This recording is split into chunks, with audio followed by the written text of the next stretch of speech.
Hello, good morning, Kapo Electrician. Meron naman tayong video ulit na ipapakita sa inyo. Ngayon, may kanya-kanya na silang area ng switch. Ang halimbawa ng wiring na to ay sa bahay pa rin. Halimbawa, itong isa sa may lababo, nandun din sa tapat niya yung switch. Yung isa sa may dining area. Yung isa sa may yan, sala. Yan, gagawa natin siya ng wiring ulit. Kanya-kanyang switch. Di na sila sa isang lugar lang. Okay, simulan natin. Bale, ang unahin ko muna para mas madali para sa inyo is yung ground. Nakabit ko muna. Yung kulay puti. Ground or neutral. Bibilisan ko lang ng konti para mabilis yung video. Okay, hindi. Proper using tools. Saka pala, sa susunod na mag-wiring kayo, kailangan may gamit kayong tools.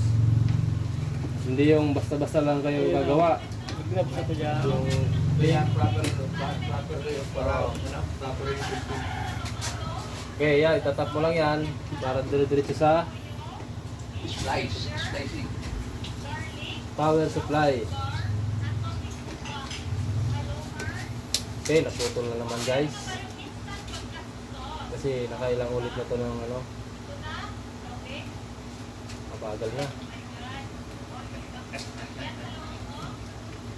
Okay, susunod na gagawin natin ay yung sa switch na. Kukunin natin yung live, kulay itim. Lalagay natin ulit papunta sa may power supply. Yan mo. Ano po nagkuyan ka? Pakarayon mo ano. Kuyan, bigtakan mo ti. Okay, ito na. Atin yung box. Hanggang sa power supply ito. Pasensya na kayo guys sa mga wire natin kasi ito napulot ko lang. Wala kasi akong wala pa pang pambili. Wala pa kasi akong budget. Kulang pa sa subscriber. Pero okay lang. Nandiyan naman kayo para i-support yung ating Channel. YouTube channel, sabi ni Yaw TV. Yowski TV. Okay. Kapit na.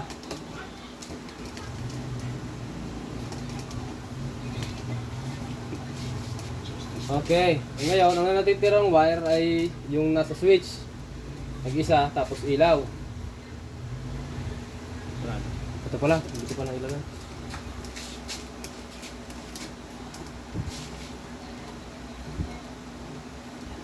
Okay. Sa switch naman, papunta sa ating mga ilaw para gumana. Yung tinatawag na return. Okay, lagay naman natin.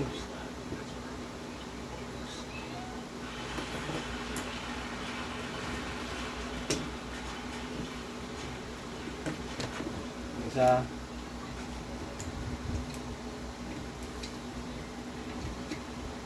Kahit anong kulay naman, pwede nyong ilagay dito. Nagkataon lang kasi na yung ginamit natin na wire is PDX. Pero kung wala kayong budget, halimbawa pare-pares ang kulay, kung halimbawa PHHN wire ang nabili mo, Taging. lalagyan mo na lang siya ng tagging. Okay, ito na. Last na.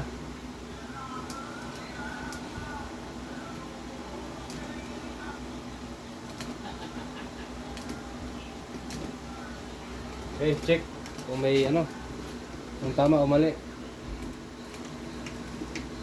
Okay. Basta sa susunod na testing kayo, gagawa kayo ng gantong wiring, lalagyan nyo pa rin ng tape kasi delikado yan pag testing nyo, baka mamaya nasundot nga. Masakit ang kuryente. Testingin na natin. Okay na. Okay na, Kapo Electrician. Ibaba na natin yung breaker.